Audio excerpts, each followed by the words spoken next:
إن عدة الشهور عند الله 12 شهرا في كتاب الله يوم خلق السماوات والأرض منها 4 حرم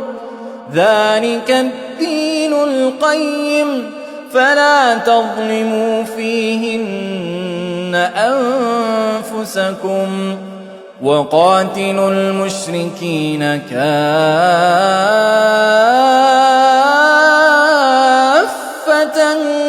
كما يقاتلونكم كافة